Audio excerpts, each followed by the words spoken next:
Good morning. Let's have our coffee. I have my women's health appointment this morning. So I'm supposed to be there like 15 minutes early. And I have 1 hour to prepare. Hindi naman pumalaya. So okay lang. So, patapos na po yung aking coffee. Let's talk about Cindy Cinco. Nabalitaan na ba po ninyo nga? Bulag na daw si Cindy Cinco. And he hit David. You know, a day in my life in Kuan. An iya. Kuan. Ano ba itong iya? Caption itong iya. Vlog nga. A boycott in America for my today's video. Something like that. So natuod ba ka mo nga bulag na hera? I'm not aware of this Aqua Mountain or Jane Masang na story.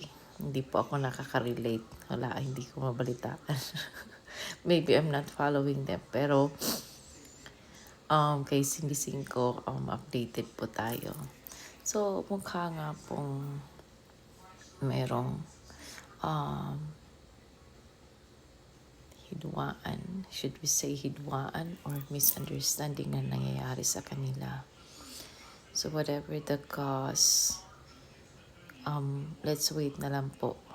Kasi sabi ni Cindy, she wants her and David to come out and talk about it in front of people. So, ang gusto niya na silang dalawang magsalita. Whatever that is. So, I just have to wait. Ay, mga marites. Magulat lang din taan niyo. Makuri pa mag-overthink po ta. It's not our problems to worry about. Marami na po tayong problema para makisaw-saw po sa mga problema ng iba, di ba? So, ayan. But, it's just sad na some good things never last. So, if meron man, well, you consider yourself lucky kay diri ba tanan. Diba? Even adong tao nga, you know na hunat ni mo nga, will stick with you through thick and thin, sickness and in health. Hindi pala. So, wala dyan siya magdahom nga ingon ato, diba? Nor anyone, for that matter, who undergo that same story. So, dili jud to ngayon kuan lang kampante. Daghan ba mo sneaky diha surrounding? Or there are any other factors na pwede maging cause ng inyong, separation? Like money. What else? Gender. Issue na ba din ba yung gender ngayon? Yeah. It happens na yung palang napangasawa mo ay gender-wise hindi sa'yo. Diba? Mga artista natin. So it happens. Ano pa? Third party, of course. The most common. Third party. Or mga previous. Kasi pag previous naman, diba? Mga pagkakamali in the past. Tapos, ngayon lang natin na laman. So as long as he is over with that and may closure na, he's done something about it, but just not telling you all about it. So I think pwede naman siguro ma-reconsider as long as na hindi na niya ginagawa or gagawin. Pero guys, I've been to that kind of toxic relationship. Once you've learned that your partner has cheated on you, it will never be the same again. So no matter how much you tried, move on.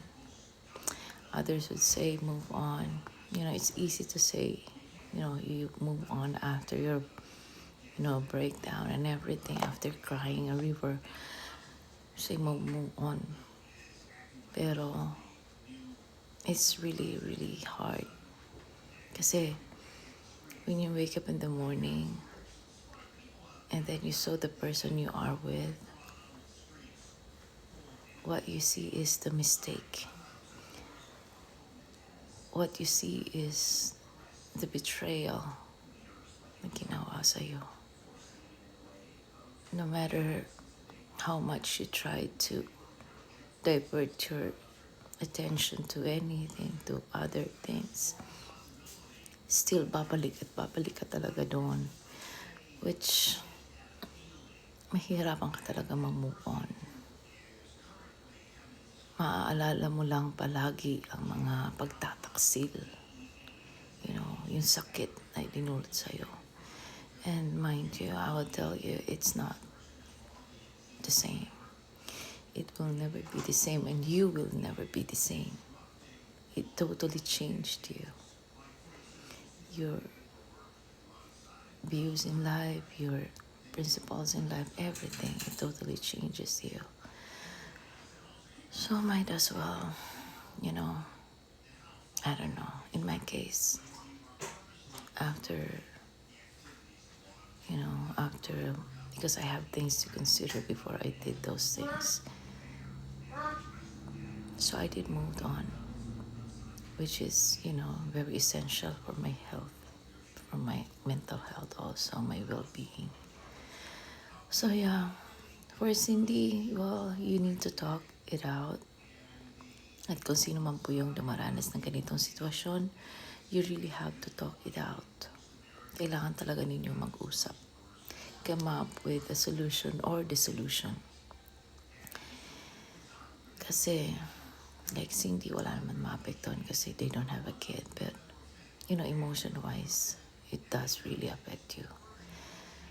But for sa may mga bata at may mga anak, you really have to talk. There's a lot to consider, especially your kid's life. Yun lang po. Nag-drama na naman tayo umaga-umaga. Hi! Mag-ready na nga ako para sa aking appointment. Okay, bye. Have a good one, everyone. Have a good day.